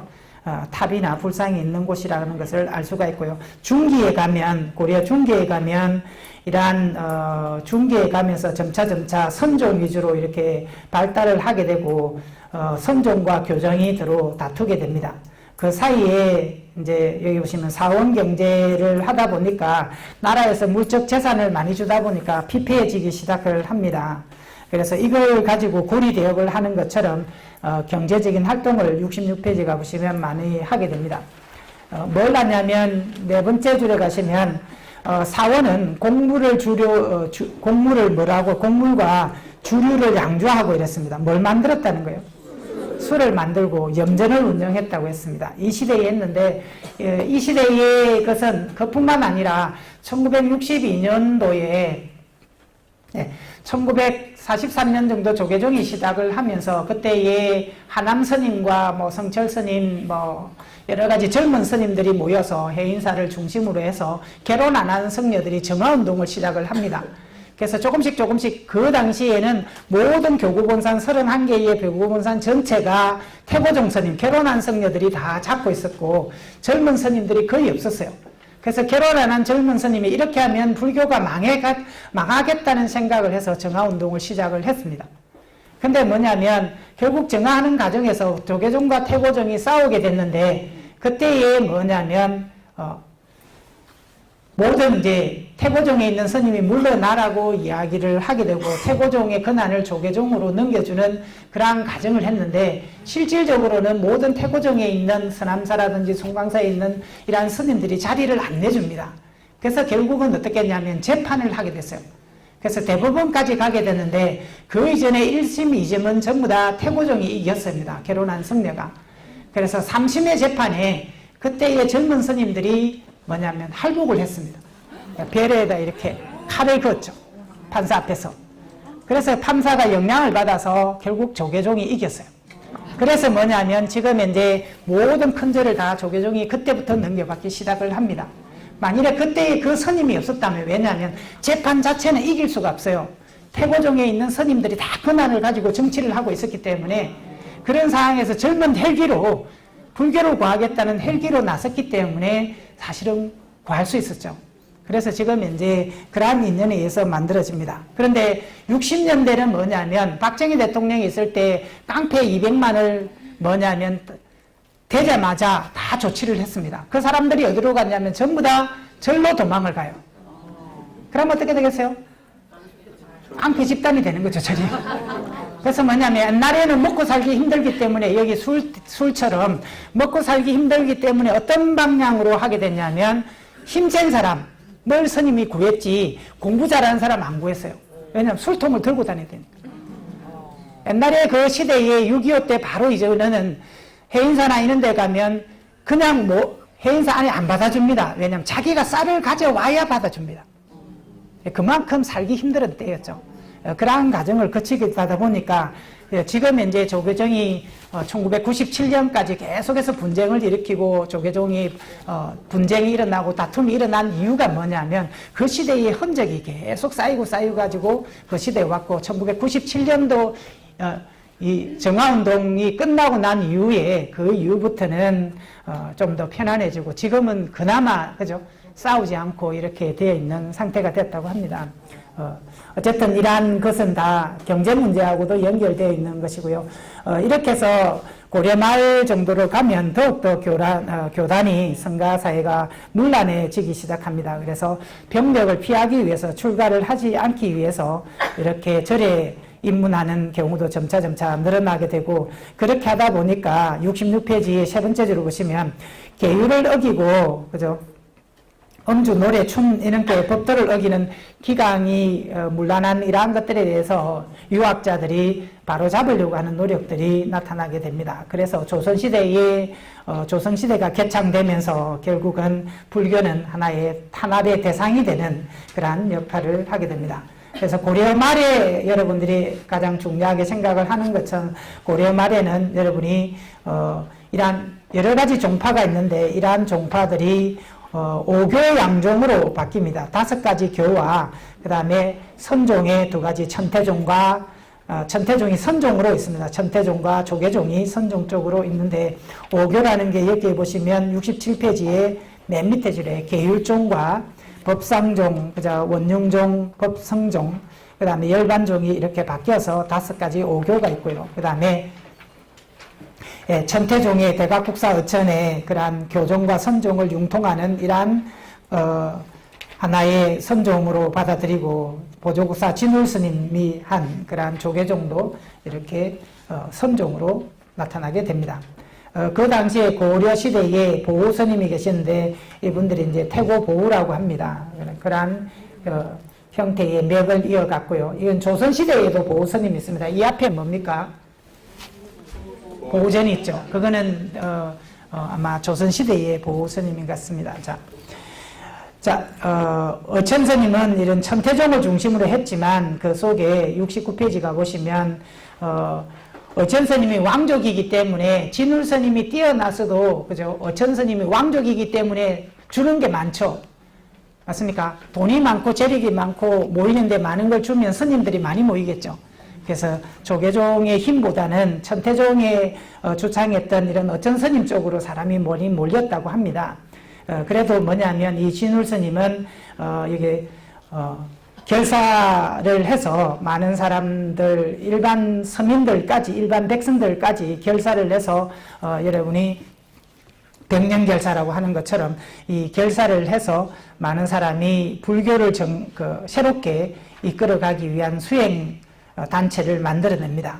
그러한 것이 이제 나중에 중간 끝에 보시면 조계종의 조계산에서 수능사라는 단체가 있습니다. 이러한 것을 위해서 이러한 것이 토대가 되었고 지금 이제 조계종의 우리가 종지를 따르는 그런 형태의 기원이 되는 분을 이제 조계종의 도의국사부터 시작해서 여기에 진울스님 쪽으로 나아가고 있습니다. 자, 어쨌든 이 보호스님이 그러한 역할을 했고요. 마지막에는 여기 70페이지 가보시면 고려시대에는 초조장경, 처음에 그란이 진입했을 때 만드는 첫 번째 장경과 두 번째 제조장경이라고 하는 몽고 때 만들어진 16년간 해서 만들어진 이러한 8만대장경이 있는 그 경판, 81,258판이라고 하는 이 경판에 고려대장경이 있습니다. 8만이라고 하는 것은 한편으로는 부처님 가르침이 많다라는 뜻이고요. 한편은 진짜 경판이 8만 천계였기 때문에 그런 식으로 얘기를 합니다. 자, 고려시대의 성녀들의 시험 제도가 4대 때부터 71페이지 보시면 광종 때부터 이렇게 만들어졌고요. 그 중간에 보시면 성과 제도가 있으면 종파별로 시험 치는 것을 종선이라고 합니다. 종파에서 갈라내는 거죠. 그죠? 그 다음에 대선이라고 하는 건 국가에서 시험을 치는 거예요. 그래서 국가시험과 종파별 시험으로 두 가지를 나눠서 스님들을 시험을 치게 했다는 것만 참고를 하시고요. 성록사라고 하는 것은 불교의 제반 업무를 관할하기 위한 중앙강청을 성록사라고 합니다. 성적 있죠. 그죠? 성녀의 출가를 하면 저희들이 뭘 가졌었냐면 성녀는 성녀증이 있는데 성녀증 안에는 뭐가 있냐면 성적 번호가 있어요. 네, 그게 성적 번호를 등록을 하듯이 여기도 뭐냐면 성녀가 언제 출가를 해서 됐다는 것을 일일이 관리하는 것을 여기 성록사라고 합니다. 그리고 법회를 할 때에 여기 보시면 고려시대에는 밀교가 가장 흥행을 했었고 불교적인 행사, 국가적인 행사뿐만 아니라 개인적인 행사도 이와 같은 여러 가지 법회를 여는 거라든지 법석을 한다든지 무슨 대회를 한다든지 도량이라고 하는 것은 절에서 하는 행사를 말합니다. 제를 지낸다든지 이러한 것을 예수제라든지 이런 여러 가지 제 같은 거 수륙제, 예수제 뭐 이런 제 같은 것을 많이 지냈다는 것을 알 수가 있습니다. 그래서 고려시대는 한마디로 기복의 중심이었습니다. 그래서 여기 보시면 밑에 조선시대 위에 보시면 기복, 복을 비는 거죠. 그죠? 맞습니까? 두 번째 양제, 재앙을 소멸을 하고 옮기는 것이고요. 뭐 이러한 그렇으면 시식이 뭡니까? 네, 먹는 게 아니고 불교에는 두 가지가 있습니다. 공양과 시식이 있는데 구병시식 이런 거 있잖아요. 그죠? 네, 뭐 이런 바루공양도 있지만 여러 가지 뭐 사시공양 이런 말이 있습니다. 공양이라고 하는 것은 시식이라고 하는 것은 음식만 말합니다. 였습니까? 음식만 올리는 걸 시식이라고 해요. 구병시식도 마찬가지고 음식을 올려서 이렇게 하는 겁니다. 근데 공양이라고 하는 것은 향을 올리든 덤을 올리든 일반 뭐 과일을 올리든 여러 가지를 다 육법공양 있죠. 그런 것처럼 여러 가지를 다 올려가지고 제사를 지내든 뭘 하는 것을 공양이라고 하고 사시공양, 사시맞이 하는 것처럼 그렇지 않고 뭐냐니까 49제를 지낼 때에 공양 올린 대신에 하나만 딱 음식만 가지고 하는 것을 시식이라고 이야기를 합니다. 자, 어쨌든 그 정도만 하시고요. 고려시대에는 조금 전에 행사 중심이었고 국가 중심이었다는 것 정도만 아시면 될 것 같습니다. 그리고 조선시대에는 조선시대의 첫 번째에 태조 때에는 사실은 불교를 무학대사도 그렇지만 불교 도움을 받아서 나라를 중창을 했기 때문에 사실은 불교를 아주 엄하게 하지는 않고 불교를 도와줬습니다. 그런데 태종 때부터는 불교 많은 부분이 성녀들을 없애는 그런 과정을 거치고 우리가 알고 있는 세종이라는 분은 참 좋으신 분이지만 그죠? 좋으신 분이지만 이분은 뭐냐면 불교 입장에서는 상당히 안 좋은 일도 상당히 많이 했습니다. 그래서 오교 양종을 성교 양종으로 이렇게 바꾸신 분이고 이하부터 계속해서 패굴 조치가 이러한 좋지 않은 조치들이 문종 이후부터도 계속 지적이 됩니다. 이 중에 그 아들 중에 네 번째 아들이 누군가요? 이 중에 세종에 하고 싸우다가 나중에 그죠 물러난 사람이 있습니다. 그죠? 예, 그 물러난 네 번째 아들이 뭐냐면 불교에 관심이 많았습니다. 그래서 불교를 아주 억압을 했지만 아들이 결국은 많은 스님들을 도와줘서 저를 중창을 하는 역할을 합니다. 자, 네? 양평대군, 네, 예, 맞습니다. 양평대군 맞습니다. 네. 자, 그 다음에, 세종은 선종과 교종으로 이렇게 두 가지를 합했고요. 이러한 조선시대의 큰 스님은 이제, 여기에 보호스님이나 휴정스님, 유정스님 이런 스님들이 조선 중기까지 이렇게 있습니다. 정기에 보시면 국가적인 억불책을 썼다는 게 정기의 특징이고요. 74페이지 가보시면 무학대사가 이렇게 나옵니다. 무학대사 이야기는 제가 잠깐 그냥 했고요. 이러한 태종 때는 사찰 토지를 몰수하고 왕사국사 제도를 폐지를 하게 됩니다. 세조 때에는 그래도 유일하게 세조가 가장 호불 정책을 많이 썼습니다. 그래서 유일한 조선시대의 호불 정책을 쓴 것은 세조와 문정왕후 명종 때 그나마 이루어졌습니다. 그렇게 해서 이 월인속부라든지 이러한 것들을 많이 불교 책 같은 것을 편집을 많이 했고요. 75페이지에 가보시면 이러한 여러 가지 종파를 사원수를 줄인다고 한다든지 한속을 시킨다든지 대신에 뭐냐면 노비를 만든다든지 이런 것뿐만 아니라 나중에 연산군 때는 절에 있는 나무 같은 거를 다 부수어서 그죠? 나무 부수어서 사원 건축을 부수어서 관청을 짓는 그런 역할을 하고 전쟁 때는 뭐냐면 전체 불상을 녹여가지고 무기를 만드는 그죠? 종 같은 거 있죠, 그죠? 종을 녹여가 어떻게 해요? 네, 철갑선 만들고 그렇게 할 수밖에 없는 구조가 있었습니다. 어쨌든 그런 시대를 거쳐서 점차 불교는 재산적인 힘이 사라지게 됩니다. 그래서 76, 77에 보시면 그러한 내용들이 적혀 있고요. 종파에 보시면 여기에 종파의 폐합을 보시면 조계종, 천태종, 총남종을 선종으로 하고 그 다음에 나머지 종파를 교종으로 해서 결국은 점차 절을 줄입니다. 그래서 나중에 합쳐서 전체에 18개, 36개 절만 남아있습니다. 그뿐만 아니라 왕궁 안에 절이 많이 있었어요. 왕궁 안에 절이 있었는데 그 중에 정업원이라는 것이 있습니다. 정업원은 뭐냐면 궁녀들이 후궁이나 왕이 죽으면 나중에 거기에 왕비뿐만 아니라 후궁들이 있죠.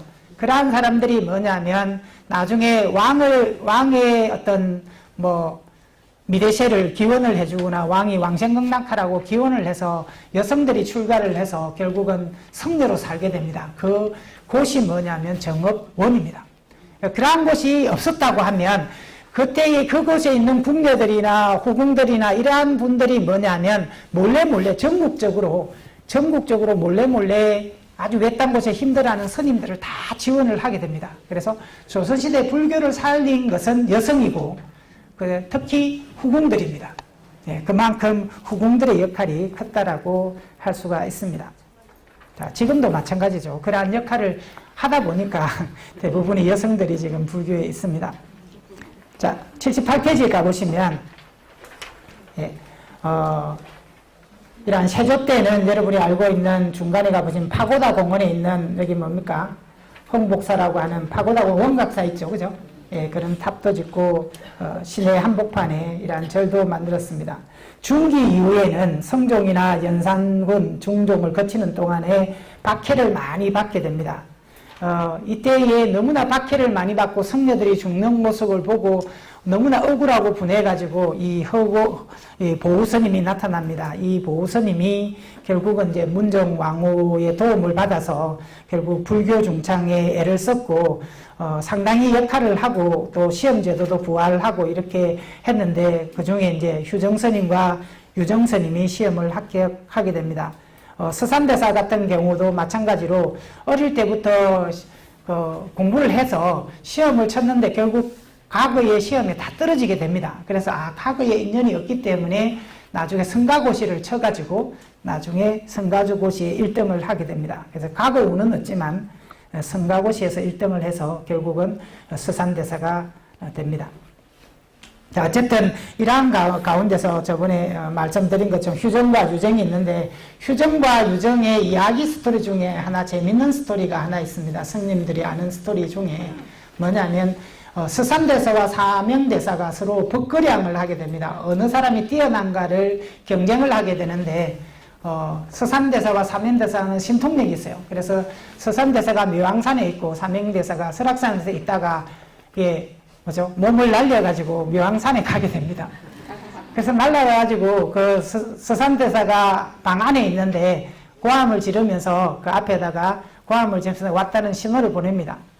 그러면서 뭐냐면 날아가는 새를 탁 잡아가지고 그 문을 여니까 날아가는 새를 탁 잡아가지고 질문을 합니다.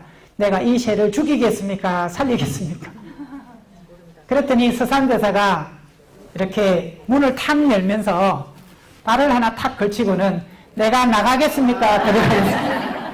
그렇게 대답을 했다고 합니다. 정답이 뭘까요? 네, 그렇게 하는 거는 여러분 생각이고 네, 그렇지 않습니다. 정답이 없는 게 아니라 서로의 마음을 가지고 그것에 대해서 정답을 알아내고 서로가 인정을 하면 되는 거라 그냥 마음이라는 표현을 되는 게 아니라 어떤 정답을 하셔야 돼요. 그래서 어떻게 이야기를 하냐면 사명대사가 뭐라고 하냐면 물론 손님이 오셨으니까 나와야지요 하니까 나왔습니다. 맞잖아요. 손님 왔으니까 나와야죠. 그러니까 서산대사가 하시는 말씀이 물론 스님이시니까 생명은 죽이지 않겠지요.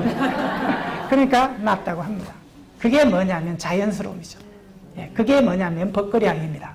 옛날에 해인사 같은 경우에도 실제로 그런 일이 있었습니다. 그러니까 거기에 객기 부리거나 스님들이 있으면 큰 단상에 이렇게 큰 스님이 앉아서 법회를 열어요. 근데 한 스님이 스님이 얼마나 수준이 높은지 알고 싶어가지고 딱 숨어 있다가 단상 밑에 그 전날 밤에 들어가가지고 이렇게 딱 쫑그리고 있다가 한참 법회를 보니까 힘을 가지고 확 일어났어요. 그럼 어떻게 되겠어요? 쓰러지겠죠. 큰 스님이 그냥 땅에 탁 자빠졌습니다. 많은 대중 앞에서요. 그러니까 그러면서 스님 앞에 탁 나가서 그 스님이 하신 말씀이 스님 깨달음의 경계가 지금 경계가 어떻습니까? 그 깨달음을 묻는 거예요.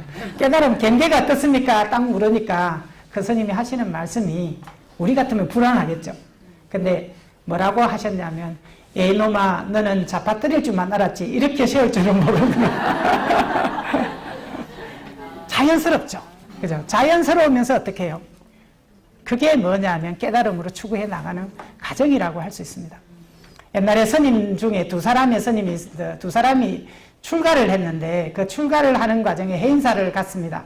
해인사에 갔는데 스님한테 어떻게 왔냐 이렇게 하니까 두 사람이 한 사람은 3일 동안 이렇게 힘들어서 걸어서 여기까지 왔습니다. 그런데 한 사람은 말 한마디도 안 하고 3일 동안 뺑뺑뺑뺑뺑 도는 거예요. 그래서 그 큰 스님이 한 사람은 쫓아내고 한 사람은 두었습니다. 어떤 사람을 남겨놨을까요? 왜요? 왜 남겼을까요?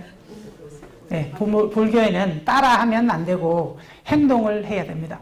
그래서 말 많은 사람을 찾는 게 아니기 때문에 그래서 행동으로 한 사람을 남겨서 나머지 그 말 많은 사람은 송강사로 갔다고 합니다. 네.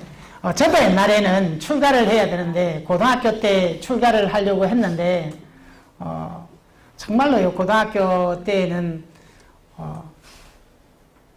출가를 정말로 하고 싶은데 스님이 뭐라고 하셨냐면 너 아니다도 출가할 사람 많으니까 열심히 공부하라고 그랬어요. 그래서 출가를 제가 못했습니다. 그런 생각만 하고 있다가 대학을 가가지고 이렇게 서클 생활하고 하다 보니까 그렇게 대학 생활 하는 것보다 출가하는 게 훨씬 더 낫다라는 생각이 들어서 재미가 없는 거예요. 공부보다 불교 일을 더 많이 하다 보니까. 그래서 그때는 뭐냐면 12.7 법난이 있습니다. 12.7 법난이 있는데 그냥 군인들이 들어와가지고 강제로 뭐 선녀들 잡아가고 했는데 그걸 알고 난 후에 저 개운사에 가가지고 데모를 했었거든요. 제가 그때 싸움을 잘합니다. 경찰을 때릴 정도로 아주 잘해요. 권투도 잘하고. 아닌 것 같죠. 네. 어쨌든 도망도 잘 가고 권투도 잘하는데 네. 그 일을 당하면서 안 되겠다. 그냥 내가 직접 들어가서 하는 게 낫겠다 생각을 하고 사실은 출가를 하려고 생각을 했습니다. 그래, 출가를 하기 위해서 부모님부터 설득을 해서 7년 동안 해서 설득해서 허락은 받았고 차근차근 이제 학교를 자퇴를 하고 서울대를 자퇴를 하고 이렇게 출가를 해야 되겠는데 어떤 사람을 골라야 될지 모르겠어요. 그래서 군대를 갔습니다. 군대에 가서 제가 군대에 가면 훈련을 받잖아요. 훈련을 받을 때 소원을 하나 쓰라고요. 어디 보내면 좋겠냐. 그래서 다른 사람하고 달리 적은 썼습니다. 어디 보내도 좋으니까 절만 있는데 보내주세요. 전망을 보내든 어떻든 절에 가서 부패만 볼 수 있거나 가서 그죠? 그 스님이 있든 없든 간에 그 부처님한테 인사할 수 있는 곳이면 좋겠다 생각을 해서 갔습니다. 근데 갔더니 거기에는 뭐냐면 이 성 안에 가면 부대가 있는데 군종병이 하나 있는데 사람을 못 구했어요. 그래서 제가 가서 이제 거기서부터 군종병을 시작을 했습니다. 그렇게 시작을 했는데 갑자기 한참 하고 있는데 이게 뭐냐면 저하고 친한 같이 지냈던 군정병이 부활절 날 4월 3일 날 빵을 먹었는데 고참이 축구에 졌다고 한 대를 때렸는데 죽어버렸어요. 네. 그 죽고 난 후에 8일 만에 3명이 더 죽었습니다. 군대는 3세번이거든요. 네. 그렇게 죽었는데 뭐 하는 철판에 깔려 죽고 두 분은 오토바이 타고 가도 2명 죽고 이렇게 했는데 그때에 뭐냐면 기독교 창장이고 저는 이제 불교 신자인데 그때에 스님이 계셨어요. 한 스님이 계셨는데 사람이 죽었으니 이대 독자가 죽었으니 얼마나 억울하고 분하겠어요. 그래서 이제 위로하기 위해서 스님을 불러가지고 이제 밤에 들어온다고 하니까 군대 들어온다니까 연부를 해달라고 부탁을 했어요. 그래서 그 연부를 해달라고 부탁을 하러 갔는데 한밤중에 들어온다고 밤새 스님한테 전화했는데 안 들어오고 아침에 오는 거예요. 그래서 아침에 저를 찾아갔습니다. 모셔오시려고. 근데 스님이 뭐냐면 공양을 드시고 있는 거예요. 그래서 옆에 있는 다른 스님이 공양을 드시고 길래 저는 뭐예요? 마음이 급하죠. 그래서 제가 불교를 배웠는데 공양은 한 끼 안 먹어도 되는데 사람을 이렇게 하는 것은 더 급하다는 생각에 스님한테 뭐라고 하냐면 스님 공양 그만 드시고 가시지요. 그랬습니다. 그러니까 옆에 있는 스님이 막 쿡쿡 찌르더라고. 스님 공양은 드셔야 연부를 할 거 아니냐. 근데 그 스님이 수저를 탁 놓으세요. 정말로 수저를 놨습니다. 그러고 나서 연부를 하고 이제 무마를 하고 끝났습니다. 이대 독자지만. 그러고 난 후에 제가 우리나라에 이제 출가를 하기 위해서 어떤 스님한테 출가를 할 건가 결정을 해야 되는데 이런 생각을 했습니다. 해인사에 가가지고 설법을 들어보고 저를 안 좋게 하면 그분한테 출가하죠. 네. 군인이니까 가서 들었는데 좀 여러분하고 달랐어요. 그러니까 일타스님 법문 듣고도 저는 잤고 성철스님 법문 듣고도 저는 잤어요. 사실은. 그 해암스님도 잤고 근데 한 스님 법문을 들었는데 잠이 안 왔어요. 그게 종진스님이라고 해인사 유론에 있는 율사스님이었습니다. 그래서 그 분한테 출가를 하려고 결정을 하고 있는데 조금 전에 이 사건이 생긴 거예요. 순간에 죽었던 이 사건 때문에. 그래서 뭐라고 했냐면 멀리 있는 사람을 찾는 것보다 가장 가까이 있는 스승을 찾는 것이 낫겠다. 그렇게 해서 연불해 준 그 스님을 찾았습니다. 찾아갔더니 뭐라고 얘기를 하시냐면 나는 받아들일 수 없다. 왜냐하면 해인사에 가면 훌륭한 스님들 많은데 그 스님 찾아가는 게 낫겠다. 거부를 하시는 거예요. 그래서 출가는 쉽지 않습니다. 그죠? 네, 그래서 뭐라고 하냐면 저도 그걸 알고 있었기 때문에 7년간 머릿속으로 다 생각을 해서 어떻게 대답할지를 다 생각을 했어요. 네, 어떻게 하냐면 제가 고등학교 때 구산스님이 구산스님 아시죠?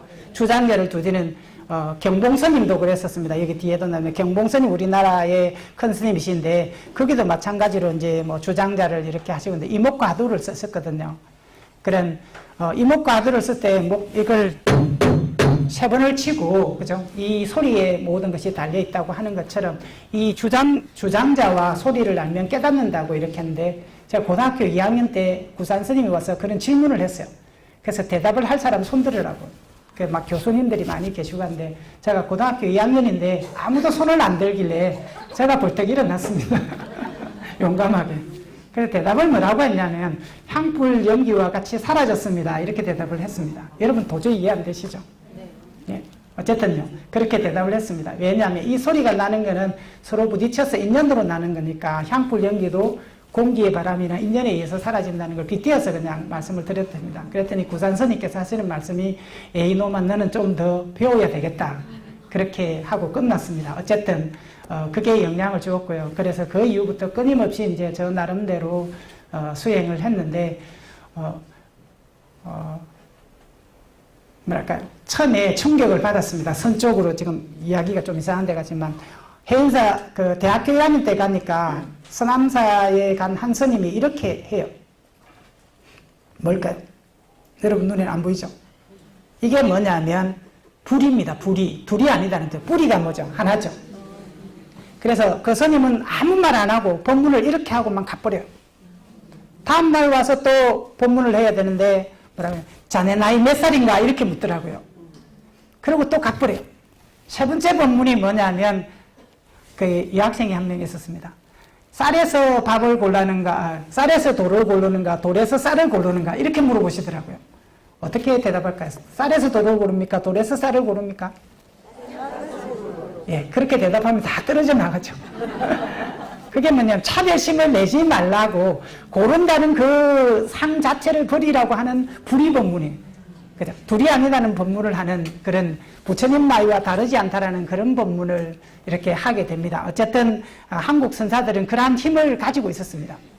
근데 제가 왜 이런 말씀을 드리냐면 한국 불교는 여러분이 아무리 스님을 뭐 꾸중하든 욕하든 안 좋은 스님을 보더라도 아직 한국 불교는 살아 있습니다. 왜냐하면 제가 보기에는 저는 정말로 스님들이 훌륭하다고 생각을 해요. 제가 출가 생활 10년을 해봤기 때문에 제가 생활도 하고 성가 생활도 해봤기 때문에 스님들의 고충을 저는 압니다. 그렇기 때문에 그래도 여러분보다는 수행을 더 많이 합니다. 그죠? 그래도 여러분보다는 처자식을 가지고 있는 사람보다는 욕심이 적습니다. 여러분보다는 그래도 욕심이 적어요. 그래도 뭐냐면 세상에는 훌륭한 스님들이 안 나오고 숨어서 열심히 정말로 수행을 하고 있습니다. 그죠? 그래서 뭐냐면 옛날에 저희 은사 스님, 저는 이제 속퇴를 했습니다. 근데 속퇴를 했는데 스님들이 이렇게 쭉 있어도 저희 은사 스님은 제가 천안에 그게 살고 있는데 그 은사 스님은 똑같은데 속퇴를 했는데도 제가 그 스님 자리에 그대로 있습니다. 스님들이 모이면 생신 때 모이거나 이러면 그 자리를 그대로 둬요. 제가 그 사이에 앉습니다. 성복을 안 입었지만 똑같이 취급을 합니다. 차별을 두는 것이 아니라 그냥 똑같이 상자라고 생각합니다. 옷만 바꿔 입었을 뿐. 그래서 그런 생각으로 가진 사람이 많기 때문에 그러한 분들이 많이 있기 때문에 한국 불교는 아직 살아있다고 저는 생각을 하고 옛날에 같이 공양을 해야 되는데 한 젊은 부부가 아이 2명을 데려왔어요. 아이 2명을 데려와가지고 1시에 끝나는데 공양밥을 아이들한테 먹이고 싶은데 밥이 없다라고 하는 거예요.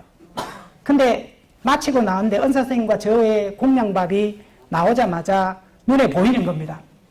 근데 어떻게 하고 싶겠어요? 그 부모님은 당연히 달라고 하고 싶죠. 저기 밥이 있지 않습니까? 그러더라고요. 그랬을 때에 그 스님은 뭐라고 하셨냐면 그 밥을 저분들한테 주십시오. 우리는 나중에 먹어도 됩니다 하고 갔어요. 그런 마음이 남아있으면 불교는 삽니다. 여러분이 들어오셨을 때 여러분이 좋은 자리를 차지하는 것이 아니라 다음 사람이 우리보다 조금 더 좋은 시간을 보낼 수 있도록 여러분 마음을 내시면 여기 봉헌사는 더욱더 커집니다. 이 봉헌사를 망하게 하고 흥하게 하는 것은 여러분 불자예요. 여러분이 부처님을 행복하게 하고 여러분이 뭐냐면 다른 신자를 행복하게 하고 여러분이 여기에 있는 스님들을 행복하게 할 수 있습니다. 괴롭히려면 그 괴롭히는 사람도 여러분이죠. 그렇기 때문에 처음에 오시면 여러분이 신자로 이렇게 다가오시면 여러분 처음 왔을 때 어떻습니까? 커피 한 잔 먹고 싶죠? 맞습니까? 내가 먹고 싶은 생각이 들었다고 하면 이제 점차 주인이 돼가기 때문에 그 사람들한테 먹여주십시오. 내가 어떤 사람은 하나 불자로 만들고 싶으면 최소한 4번 정도는 사 먹여야 됩니다. 4번 정도는 계속해서 한 번 사 먹이고 말하지 마십시오. 그냥 먹여보세요. 몇 번 먹이고 난 후에 그때의 불교의 이야기 중에 불교 이야기를 하지 마시고 부처님 이야기 중에 자연스러운 이야기 중에 법구경의 이야기나 좀 좋은 이야기 몇 마디 던져보십시오. 그리고 또 기회가 있으면 좋은 데 같이 가자고 한번 건조해 보십시오. 그러면 어떻게 될까요? 천천히 변합니다. 그러면 뭐가 되냐면 여러분이 열심히 살면 여러분 가족들이 전부 다 불자가 되는 것이고 여러분이 괴롭고 힘들게 살면 여러분 가족들은 전부 다 다른 종교로 갑니다. 여러분이 뭐냐면 바로 부처님을 만드는 힘이 바로 여러분이고 그 힘이 여러분 속에 있기 때문에 여러분이 어떻게 받아들이고 어떻게 생활하느냐를 여러분 스스로 결정을 하셔야 됩니다. 한국 불교의 마지막의 힘은 그 책임자는 바로 지금 살고 있는 우리 자신이라고 여러분이 생각을 하시고 열심히 기도하시고 열심히 정진을 하시고 혼자만 기도하시고 혼자만 정진하지 마시고 함께 도반을 지어서 이렇게 같이 공부도 하시고 또 기도도 했으면 좋겠습니다. 그리고 빈비사라 왕을 저는 가장 존경을 합니다. 왜냐하면 어떤 왕이 그죠? 조금 전에 말씀드린 것처럼 보통 스님들한테 지나가면서 땅바닥에 엎드려서 인사를 하겠습니까? 그래서 항상 그 왕처럼 우리도 불자니까 지나가는 스님이 있으면 항상 인사를 올리는 그런 불자가 되었으면 좋겠습니다. 그동안 소중한 시간을 내어주시고 함께 들어주셔서 감사합니다. 수고하셨습니다.